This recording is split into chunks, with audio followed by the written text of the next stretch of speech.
Hello, everyone. Welcome to a post-Thanksgiving Day show of Just Annoyed. I am joined once again by Ken from Pinky's Out Podcast. I can't talk today, but hey, Ken, how's it going? It's going good. And you can call me King if you want. King, yeah, King Ken from Pinky's Out Podcast. Yeah, so I guess my first question for you would be: any Black Friday shopping being done today at all? No? No. Okay. No, not for me, anyways. Yeah, I got to imagine it's hitting them pretty hard that they can't, open the stores, or that people don't want to go into stores, because I know you can find it all online. But I'm assuming we're going to see we're not going to see any trampled customers, which is always fun to watch. Idiots get trampled. Oh yeah, Walmart's always good for entertainment. Right. Yes. But anyways, Ken, before we kind of hop into the show here, where can everybody find you? All the podcasting platforms at Pinky's Out Podcast. You made it too easy for me. I know, right? Yeah. I mean, you're supposed to have a long drawn out thing, but that being considered, let's go ahead and start the show.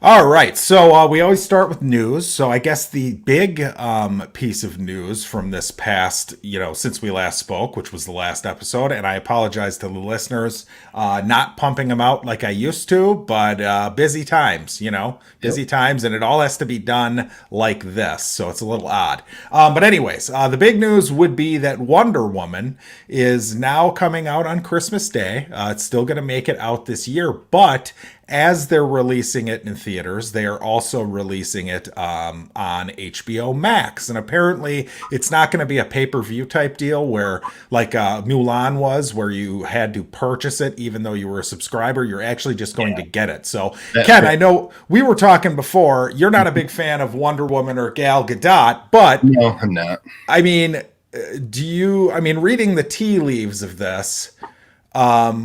is this significant as far as the movie theater industry is concerned? I think so. I think it's a great move. There's always going to be your core people like you that love going to the theater and love the experience of the big screen and stuff. And then there's going to be people like me that, I'll throw $5-6 at a movie if I can sit in my recliner and drink my beer and watch a movie. But I'm not necessarily going to drive 45 minutes to a movie theater just to see it the opening week for me. And I think it's a smart move not having that stupid extra $30 that Mulan was. That was a disaster for Disney, I think. It's funny because doing it this way, they get to kind of hide what their numbers are, and I'm not even sure what Mulan made off that, but if you waited a month, you got to purchase it on Blu-ray, so for cheaper than $30. Next month. Yeah, right. Exactly. So yeah, we'll see how it works out. I got to imagine, it's a big get for HBO, right? You got to imagine people are going to at least get a trial for HBO Max just to watch it. It's Christmas, so families are together. It's a family movie, I guess. It's not, it's not like Batman versus Superman where it's like two people trying to make each other bleed to death, which is an interesting choice for that movie. But yeah, or Batman trying to beat up a super alien. Yeah, well, and what's interesting about is soon after that news was revealed, now they're saying Godzilla versus Kong might go straight to HBO Max too. Have you seen the what was that? That interests me a lot more. Now, okay, so I got to ask you this then. We can just start by talking about this. What have you thought of the two Godzilla movies we've gotten and Kong Skull Island? Were you a fan of all three? Yeah, I loved all of them. But I've loved Godzilla since it was a stupid old man in a costume trampling train sets. I think that's when it was at its best, to be honest with you. It was great. I loved it. Yeah. Have you... Rodan? Yes. Have you seen Shin Godzilla or no? No. Oh, God. I've seen it before, but I haven't looked at it. Oh, it's fucking awesome, dude. You got to watch that. But anyway, I wasn't I thought that was a good one. I thought all the last ones were good. I wasn't a big fan of the latest one, King of the Monsters. I liked the first one, even though I thought there wasn't enough Godzilla, which, that was what they were going for, was to kind of, tease you a bit throughout the movie. Right. But I liked Kong Skull Island quite a bit, too. So I was excited for this. Now, I think this one is really smart because, from what I understand, King of the Monsters did not do so hot in theaters. So, if they can get some sort of a payday from HBO to just go ahead and throw it on their streaming service, get some eyes on it, maybe it results in people watching the previous ones, whatever. I think it makes a lot of sense. Well, and I think Godzilla's strong viewability at home is what's kept it alive for as long as it's been alive. Because you think about it, there weren't any Godzilla movies in the theaters like when I was a kid. Number one, they were all on VHS, imported from Japan for the most part. And there's always that my core, I love just sitting there and watching that cheesy sci-fi by myself. Yeah, I suppose that's true. And I must say, King of the Monsters, I saw in a theater, and I feel like it was an AMC theater, and I feel like maybe they didn't have the brightness or something of the bulb turned up high enough because I couldn't even see what the fuck was happening. Yeah, it was kind of a dark, grainy movie. Yeah, so I gotta watch it again because I am a longtime Godzilla fan. I love Godzilla. I love King Kong. I'm excited to see Kong versus Godzilla. I do think it's funny how they made Kong like 10 times bigger just to prepare for the fight between King Kong and Godzilla because it wouldn't make any sense otherwise. Right. That's going to be interesting. I don't know how that's going to work, but I'll watch it. I feel like Godzilla would kick the shit out of King Kong. Oh, yeah, like, yeah. Nuclear fire breath? Come on. Right. Yeah. How's he supposed to contend with that? Have you seen the original King Kong versus Godzilla from the old Japanese Toho version? Probably, a long time ago. I don't remember it. I mean, it's something.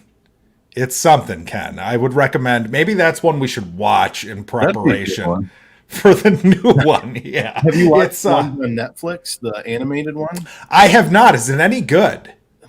Yes and no. I don't like the animation style, but the storyline is fairly decent because it's not your typical like set in the moment Godzilla movie. It's set like in the far future when the whole planet has turned against us because of all of our polluting of the earth and stuff. So that part was pretty cool. So nice. But now I wasn't.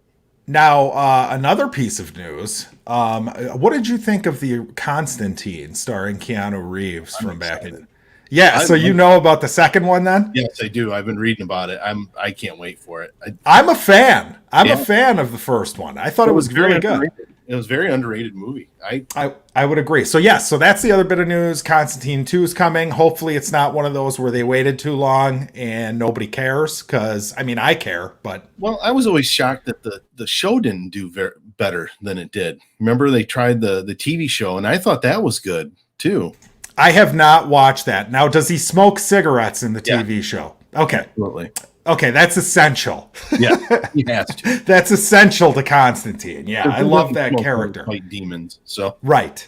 So I don't know. Is there any other bits of news? You mentioned something about Doctor Who. Oh yeah, the BBC ordered the fewest episodes in like 20 some years that they've ever ordered of Doctor Who because it's performing so badly. Because of the new writers and Christine Whitaker is just not very well recepted as Doctor Who. And the biggest problem with Doctor Who is I don't know how much you know about Doctor Who, but it started in like I want to say 63 and ran from 63 to like 85 or 89 somewhere in there. It's one of the longest running shows ever. And it started off as like an educational show for kids, right? So the whole premise was that they were going to go back in time and teach them history lessons, right? But then it morphed into this, all-encompassing adventure that young adults and adults alike loved. And I'm going to butcher William Hartnell, I think, is the first Doctor. But now this last season of Doctor Who, they went back, and now, of course, that all that canon got trashed, and the first Doctor is now a black woman. So.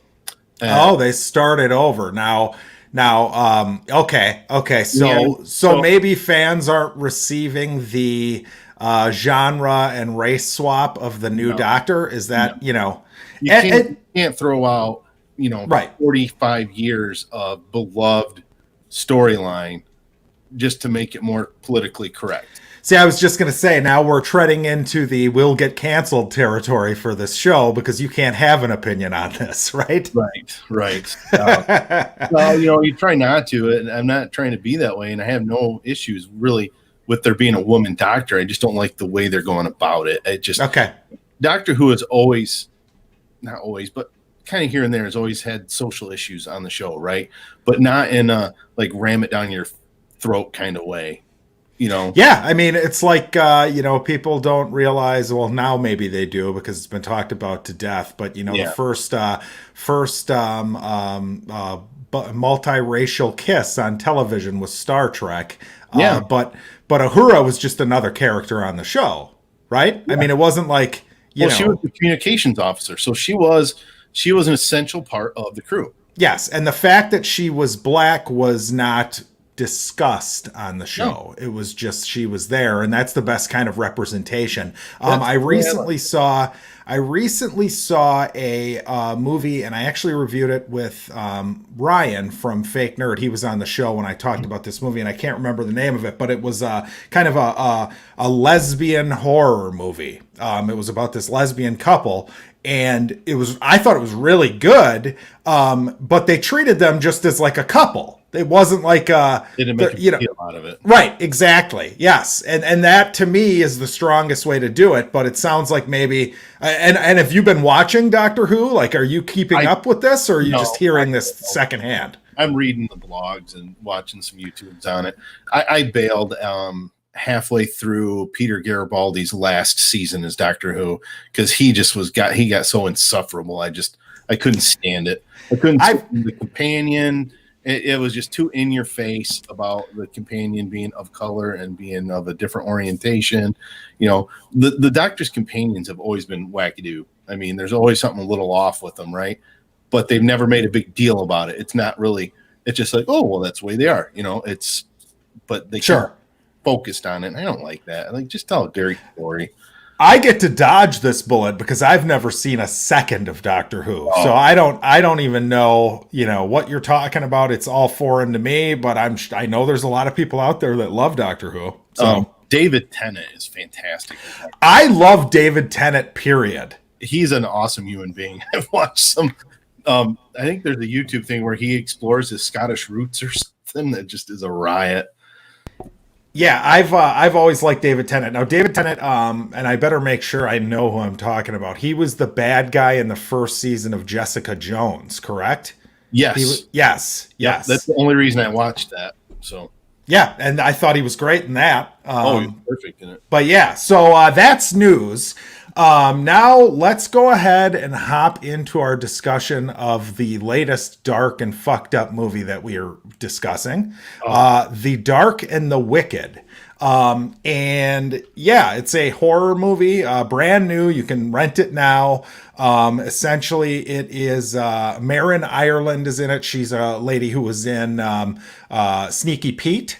And there's a cast other than her. Xander Berkeley is recognizable. He's been in a ton of stuff. He plays like a creepy priest in it. She was in the first season of the Umbrella Academy too, I think. Yeah, second season. Yes, she was the mom of the kid. Yep, and she's really good. But yeah, plot is essentially that this old man is dying at this farmhouse. The kids have moved out. There's two siblings, brother and sister. They come home to kind of help out while the mom takes care of their dying father. And essentially there's some sort of demonic force that has latched onto the dying father that is causing all sorts of problems. What did you think of the movie? I thought it was great. The sound, whoever did the soundscape for this movie should get an award because it gave me anxiety. Like the building and the sound in the background, like building up to some of the key scenes, it's just like something's coming, and it's like my heart would start, and I haven't been that excited about a movie in a while. The soundtrack, anyways. Yeah, it was a good, like, if I had to give a spoiler free like review of the movie, how I would describe it, I would say it's like a good balance of kind of more of a mainstream, lots of scares, and like a independent, like, Hereditary type movie, where Okay. it's not quite as slow as Hereditary. It probably doesn't have as much as far as like themes and actual like substance to it, but man, I watched it with my wife, and she was scared shitless, and I could see why. I mean, it is a fucking scary movie It for is. sure. Yeah, And for no gore too. I mean, there's really no gore in this movie. There's nothing in this movie that would like.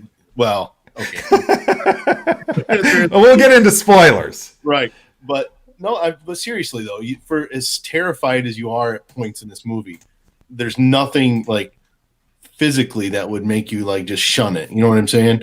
Like I don't know, just the acting and the sound and the visual of where it takes place. Which if I read somewhere when I was looking at this after I watched the movie, this was filmed on the homestead of the director, his where he grew up. I did not know that. I like that though. I I like that.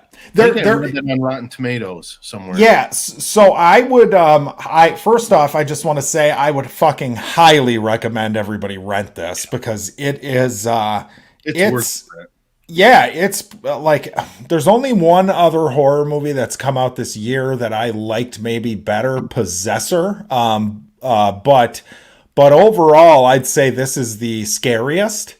This is the scariest one I've seen in a while. I mean, it is one after another intense scene, and like you said, a lot of it is just atmospheric. It's more of an atmosphere-driven movie than a plot-driven movie, I'd say. Yeah, I agree. The plot's fairly thin, honestly, but yeah, the atmosphere is just they build. I don't know if they did this intentionally or not. I'm assuming they did. Like I said, they build the anxiety in this movie, like from the first 15 minutes on. It's just like you just kidding. Okay, when's the shoe gonna drop? When's the shoe gonna drop? When's the shoe gonna drop? You know? Yeah. And when it finally did, you're like, oh. Yeah, I mean, what grade would you give it? Because then we can kind of just hop right into spoilers. I'd give it an A minus. Okay. I felt if there's just a few little things, if they could have explained or gone into a little more, it would have been a solid A. I'm actually going to be right there with you. I'm going to agree. A minus. Now, you mentioned no gore. Yeah. I do need to say that probably the most shocking thing that happens right at the beginning of the movie. Basically, they get there and the mom's like, I told you not to come. Yeah. I don't want you here, whatever. The mom wakes up in the middle of the night and like is cutting carrots or something on a cutting board. And she fucking chops her own fingers off. And you just feel gross watching it, because you know it's coming, right? But then they take it beyond where you thought they'd take it. I mean, something like this, typically they'll start to cut their finger and they'll cut away or whatever. But she cuts her fingers off, and she's got like the nubs on her hand. Yep. And she just like goes back and continues to Make hamburger out of the fingers. Yes. Yes. So right there, you're just all, this movie is fucked up.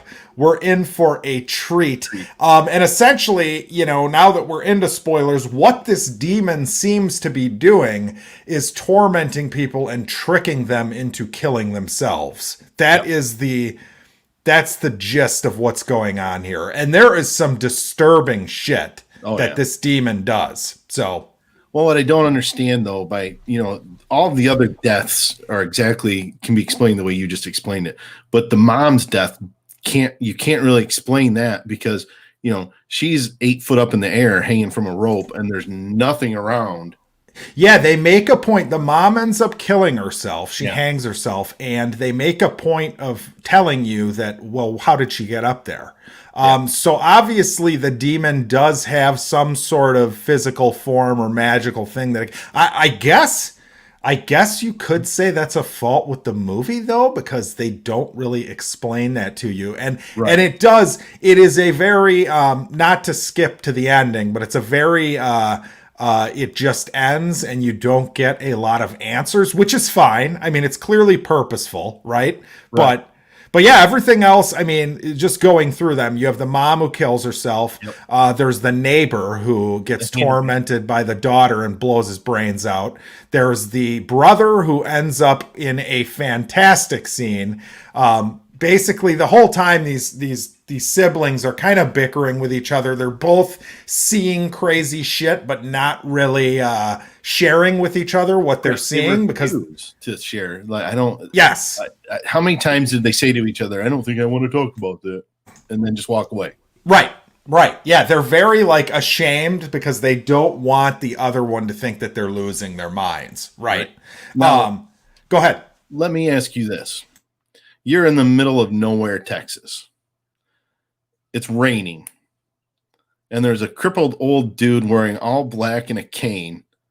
Are you, with no car, nothing. Are you going to let him into your house? Yeah, the priest. I assume you're talking about. Yeah. I'm like, wait a minute.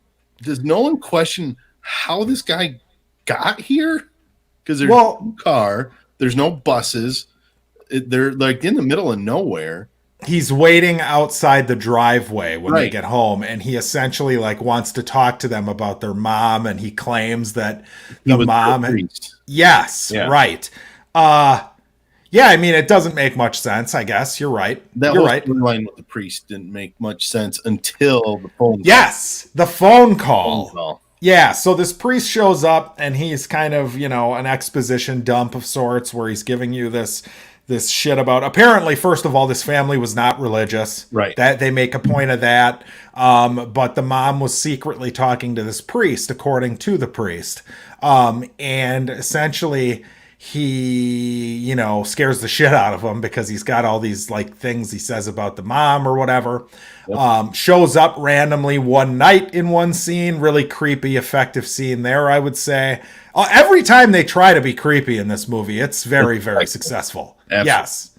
But yeah. What did you think about the dad when she was taking that shower and he there?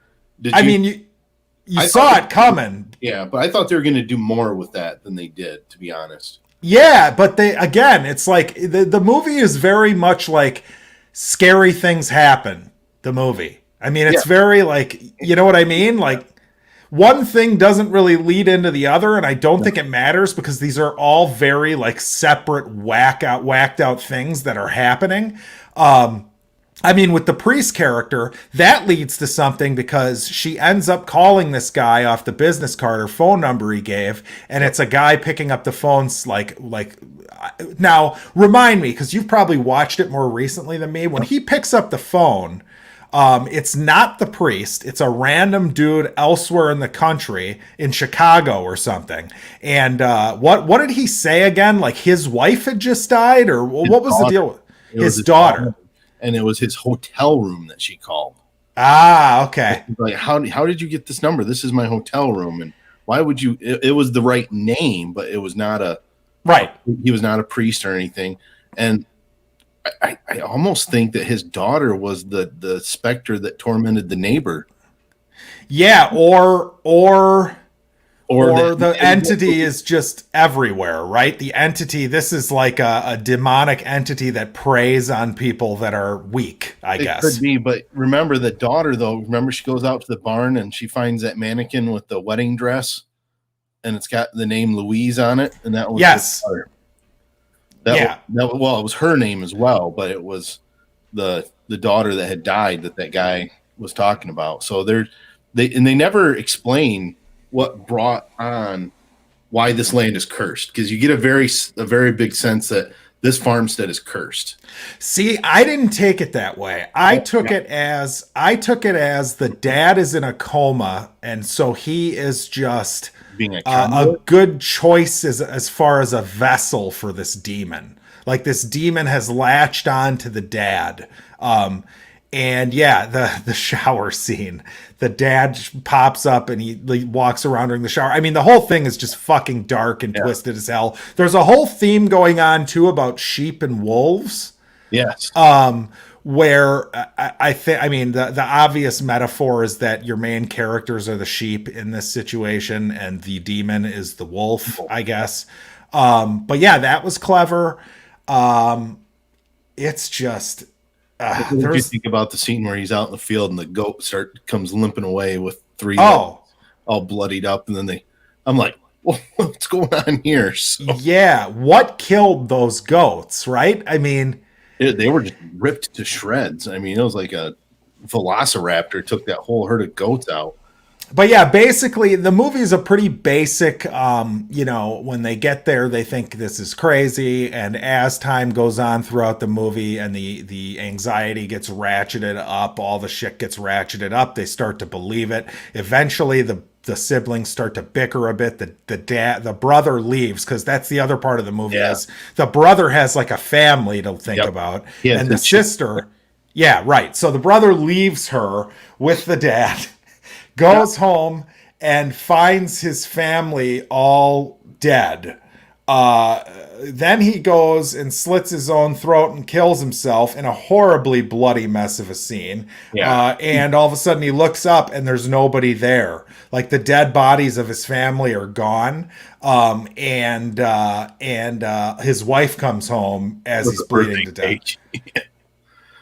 It was one of the kids' birthdays, if I'm not mistaken. So yeah, that was effed up. It's a fucked up movie, man. And I can't remember. I think the only survivor was the daughter. Yeah. Or they were unclear as to whether she survived. I don't think we're clear. I think the demon now chooses her, maybe. I mean, we can get to that. But I do want to mention another creepy scene, though, with that mare in Ireland where she shows up to torment the neighbor. And she's all like cut up and shit. And she gets him to kill himself. Yeah. It is just. You did this to me. And then she just keeps cutting herself like, ooh. Yeah. So, yeah, I mean, it's a fun ride. It's a fun ride. Now we'll talk about the ending. Sure. The ending is one of those that's going to piss a lot of people off, I think, that watch this, because it just kind of ends. Yeah, that's what I'm saying.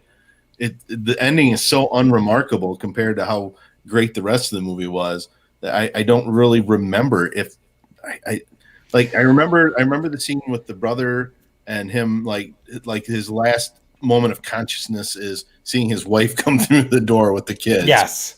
And then I remember a scream from the daughter from Mirren or whatever her name is, and then it just ends. Right.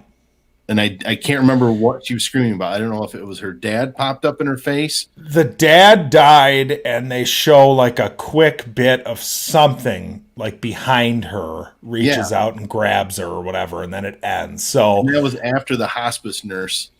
Oh yeah, the hospice nurse stabbing herself in the eye. Yeah. Well, yeah. Oh my Lord. It's a weird, it's funny hopping on a podcast to talk about this, because it's pointing out to me that it is just a bunch of random shit that goes down.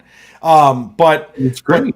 But it is great. I really liked it. It's just super unsettling, and it is extremely bleak. It doesn't have any happiness in it at all. No, I mean none, zero.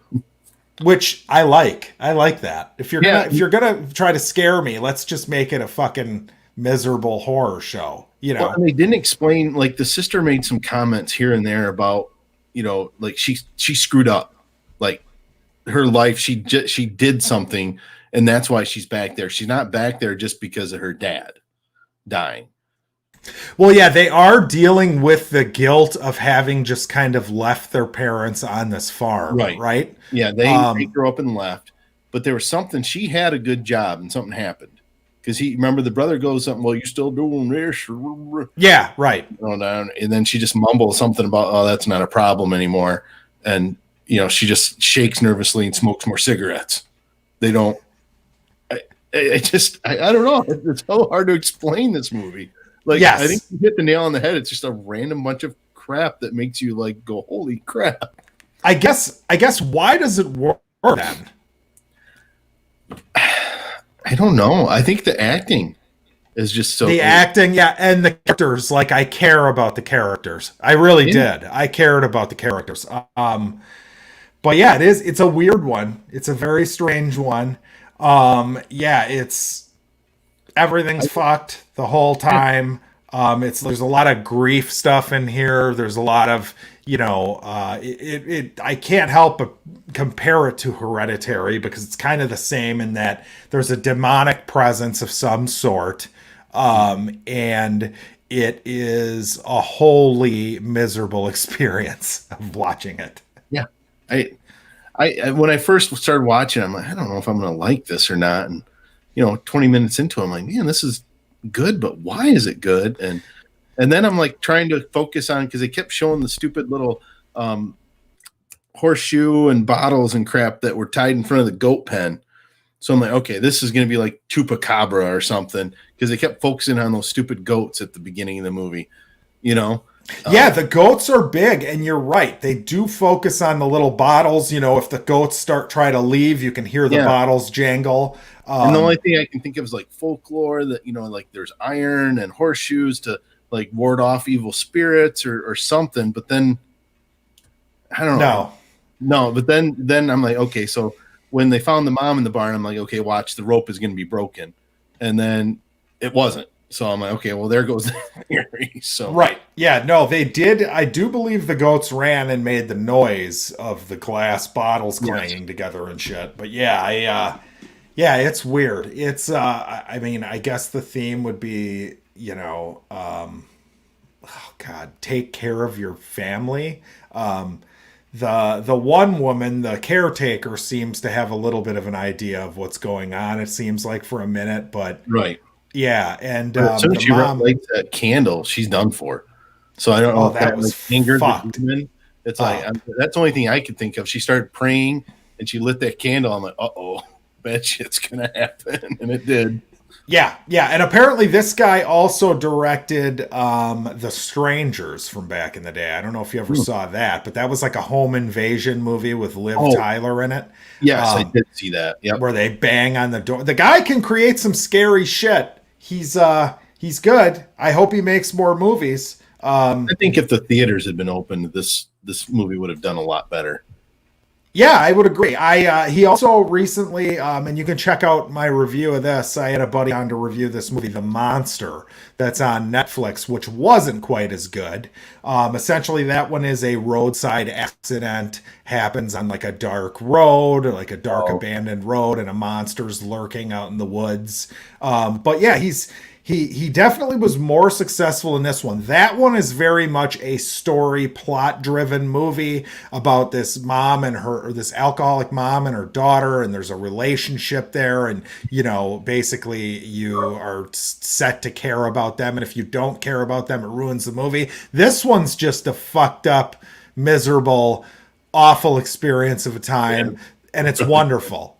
It's wonderful. So I would give it a very, very, very high recommendation. Second best horror movie I've watched this year, new one. Now take that with a grain of salt because it is 2020 and I haven't had the chance to see as much new shit. But yeah, I think outside of the Resolution or whatever it was that we watched. What the hell was the name of that movie? The pedophile, the treatment. That's the best. This is the best one we've talked about, I would say. It is. Yeah, I would say. It's hard. You can't. It's going to be a while before I find a movie that tops The Treatment as far as like that just blows my mind. Like how, number one, who thought of this movie, and how they just did it. I still kind of want to bleach my eyeballs, but yeah, no, it was good. I like you said, it's hard to describe it. Other than anxiety, it's like a great anxiety trip, like good. It's anxiety. A good spooky movie. Spooky movie, worth watching.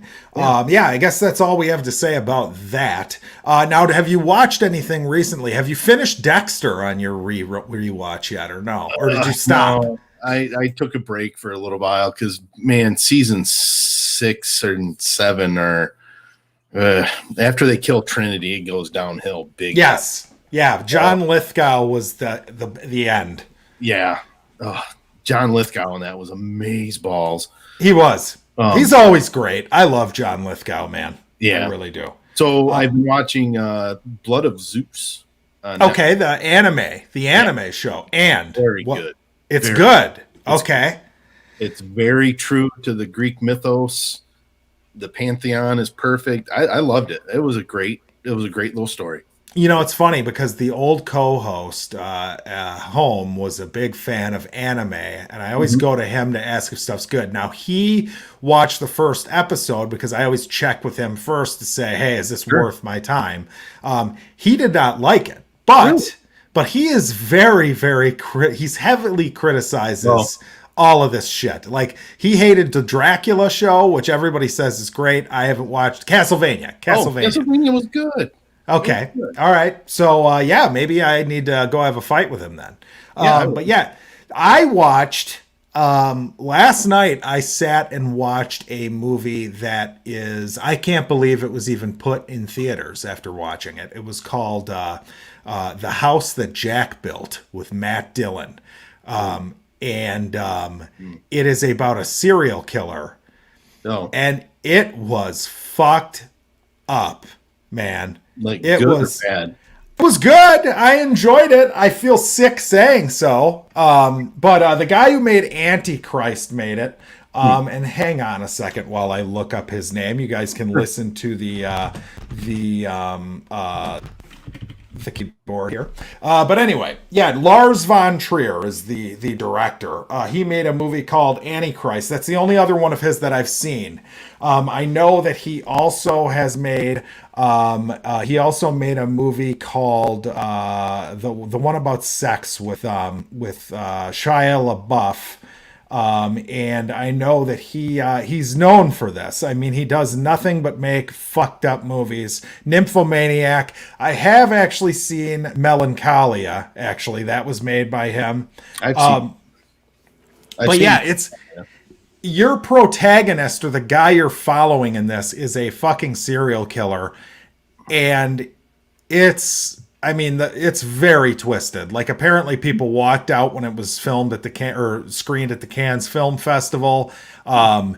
They cut nothing out. I mean, he's just a sick son of a bitch. He, beats someone with a tire iron. He shoots these little kids. And this whole time he's like storing them in a freezer, and he like poses them like for pictures and stuff. And it's fucked. Yeah, he takes at one point he waits to freeze this person until rigor mortis kicks in, because he realizes that if he poses the person before freezing them, like he takes this little boy and like puts a stick in his mouth so he's smiling, and like poses his hand so he's waving, opens his eyes, all this shit, and then he freezes him and there's just this little dead boy like in his it's fucked. He cuts a woman's tits off. I mean, it is just it was like I was watching it, and the wife came home probably like a third of the way through it and sat there and started like, and she's like, "Is this good?" I'm like, I don't know if it's good. I don't know why. I am extremely intrigued by it though. And it's weird too, because there's he's got like an OCD problem, and it brings some humor into it. And you feel like you're an awful human being because you're kind of chuckling at some of this shit. Oh no. Now I'm intrigued. I might have to wait for a night where I'm by myself. Yeah, it's dude. I thought I liked it. I hate to say it. I wasn't a big fan of Antichrist. That's the other one I've seen. Melancholia is a little weird. I've seen that. I know that's pretty good, but no, it is absolutely bonkers, and it's disgusting. I can't believe that it got an R rating and got put in theaters. I really can't. It doesn't make any sense. Someone must have paid somebody somewhere. So. Yeah, it's Matt Dillon, the best thing I've ever seen him do. I mean, I'm not a huge Matt Dillon guy, but he was good as a sick fuck. But yeah, I hesitate to call it fun, but like, for example, there's one time he kills this woman in her house, and he he's OCD, so he needs to make sure everything's cleaned up, right? So he kills her, takes her body out to the van, and then like when he's about to start the car, like you see his thoughts, and it's like, oh shit, is there a blood stain under this leg of this chair? So he's like, shit, I gotta go back in. So he goes back in, checks, there's nothing there, cleans up a little bit more, goes back out to his car, and then he's like, shit, what if some blood splattered behind the painting? Like goes back in, moves the painting, cleans everything. It's fucking it was absolutely insane. I mean, that sounds crazy. Apparently over 100 people walked out when it was screened at a film festival. Yeah, I would recommend it if you like sick shit. Now if you don't, you definitely want to stay away from it because it's twisted, man. It's very twisted. It's not my go-to thing to watch, but every now and then you like to sample different flavors. So yeah, what a wonderful flavor that is. Right. And it's told in 5 parts. It's got an interesting story structure. So essentially there's some sort of conversation he's having with someone about these 5 incidents or these 5 kills that he had. And I won't spoil kind of who he's talking to or what that's all about, but yeah, it's got between different scenes, there's like weird things where they're talking about like philosophical shit and art. He fancies himself an architect and an engineer and like an artist. Like this is his house that he's building. This is like his piece of art. Yes. So yeah, highly recommended if you like sick shit. But you watch anything else? Sorry, go ahead. No, you're fine. I was going to say, it's kind of joggling loose a memory of a movie called Jacob's Ladder. I like Jacob's Ladder with Tim Robbins, right? Yeah. The Vietnam vet comes home and everything's fucked up. Yeah. It goes well beyond anywhere Jacob's Ladder goes, but yeah, was pretty effed up at the end. I like Jacob's Ladder. Yeah. No, it's a good movie. We did in English class in college, I think. Yeah, that's an interesting, weird, out there movie too. But yeah, no, I would recommend you should probably watch this. Since I know you have the stomach for it, since you watched The Treatment. Right. If you watch The Treatment, you can pretty much go anywhere, I would say. But this is harder. This is more grossed out than The Treatment even. Okay. I mean, there's no guy jerking off to kids fucking their dads, but you know. Don't even go there. Oh, Jesus. I was trying to forget that. Hey, you got to take the treatment, Ken. That's right. I mean, you got to do what you got to do, right? I am surrounded by women, so the toxic women syndrome in my house. So there you go. But yeah, no, that's it. Did you watch anything else? Yeah, I started a show on Netflix called Evil. How's that? That's the dude who played Luke Cage, right? Yeah, it's not bad. It's kind of a slow burn, but it's good. It's all about the church and investigating paranormal activity. And Luke Cage, I forget the actor's name, is studying to be a priest. He's Luke Cage. Yeah, that's who he is. Cage. I mean, even though I would be ashamed of that second season of Luke Cage if I was. Yeah. But I did not finish that. I did not make it all the way through the second season. I had to say I did, but yeah, it wasn't worth it. But no, it's good though. It's network TV, right? How dark does it get for a network television show like that was on CBS or whatever? Pretty dark because there's like these night terror scenes with the psychologist who's the I can't remember the actress's name, but basically he recruits this psychoanalyst to help him determine whether it's people are just crazy or if it's demonic possession. Okay. So got it. He's got a tech guy that scours the property to see if there's any way they're faking this or any technical explanation for what's going on to these people. And then she does the psychological evaluation. Well, she starts having these night terrors where a demon named George shows up. And the demon suit that the guy's wearing is pretty out there, I would think, for a CBS show. So especially he starts cutting off fingers, like in the dream world, and then he starts doing the same thing to like her youngest daughter, who's only like 8. Okay, so that's pretty dark, I think, for CBS. Yeah, I mean, you gotta do something because your fucking TV sucks compared to all these cable networks. You gotta have a little more balls. I mean, This Is Us is great, but yeah, dude, I watched 10 minutes of last week's episode. The minute the sister came on the screen, I'm like, I'm done. Yeah, she does kind of suck. I can't stand her. I've read too many things about her. I hear she's not a nice person. That's what I've heard. I hear she is a terrible person. Yeah. I don't know. Did you watch American Horror Story? You know, I watched the first 2 seasons. I didn't like the second season very much, and I watched part of Hotel when Lady Gaga was on. That was a really good season. Yeah, I enjoyed what I saw. I never finished it, though. I probably should go back and watch those. The seasons are hit and miss, but there's a season where they follow a freak show or carnival, and the fat sister from This Is Us is the fat lady in the freak show, and I couldn't stand her then. So, and then you just don't like her. I just don't like her. Well, tell you what, before we say goodbye, Sure. I have been with a...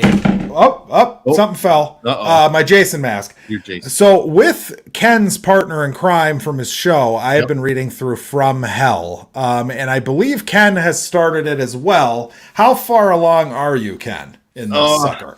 I am just about... I'm about 30 or 40 pages in. Okay. What do you think so far? Good. The problem is it takes me too long to read because I'm looking at the pictures. No, seriously. Yeah. I've always been kind of a book snob because I usually read these megalithic sci-fi. Right. Yeah, sure. Like thousands of pages. It is taking me longer to get through this than it does any of those kind of books because I read the words and then I've got to look at the pictures when I'm reading the words. And then I've got to look at the appendix because I'm like, okay, so how much of this is being ad-libbed and how much of this is historical fact? You know, it's a very famous thing. I mean, there's tons of books written on this subject. Well, it's wild. That's the one thing that's nuts about this is, this From Hell, it's about Jack the Ripper. Yeah. And it basically is this theory that this guy, William Gull, was Jack the Ripper. And essentially, Alan Moore seems to have done years of research before he wrote this. And it is dense with shit. I mean, it is believable. Yes. It's very believable. Yes. That's why I keep looking things up because I'm like, wait a minute. Okay. What are we embellishing here? And what is fact? I mean, if this is true, there's some really fucked up shit about this whole story. And the fact that this guy was never caught, he birthed the serial killer in the common vernacular of society. I mean, it's a wild story. So if anybody likes historical fiction or, comic books, whatever, I would highly recommend it, but don't think that it's a Spider-Man comic. No. I mean, it's a lot harder to read. I'm with you. Read. It's not a quick. I was expecting to plow through that on vacation in like an afternoon, and no, I'm like, no, it's, but yeah, make sure you're checking out, every weekend. I do a show with Michael from the, Downright Nerdy podcast and Andy, Comic Man Andy from Ken's podcast, Pinky's Out. And we talk about comic books, and I believe we are doing, let's see, it would be 14 and 15 maybe, or 12 and 13 next week or this weekend, which means I have to read it, which means I need to set aside 3 hours of my fucking day to read 2 chapters. But yeah, make sure you check that out. Any, parting words, Ken? Once again, where can everybody find you? And you can find us on all your podcasting platforms. Eventually we'll have some new content when this craziness settles down and we have some time to edit what we have recorded. So it's hard. Yeah. It's hard. It's terrible. It just, I don't know. Anyway, I don't hash that to death, but no, check it out. Check out Zeus, Blood of Zeus. I think it's good no matter what. Home at movies or whatever. Yeah, that son of a bitch. Right. He doesn't know good anime. Let's just put it there. Oh, Ken, fighting words. So this weekend, be sure to check out our show on Downright Annoyed with Movies. I believe that is over on the Downright Nerdy podcast channel. And this week we're talking about planes, trains, and automobiles. So, if you're not one of those heathens who had never seen planes, trains, and automobiles until this week, I couldn't believe that. By the way, No, my wife hadn't seen it either. So, oh my goodness! no, I just looked at her. I'm like, I married you. But yeah, it's a classic. So make sure. Uh-oh. Ladies and gentlemen, we are experiencing technical difficulties.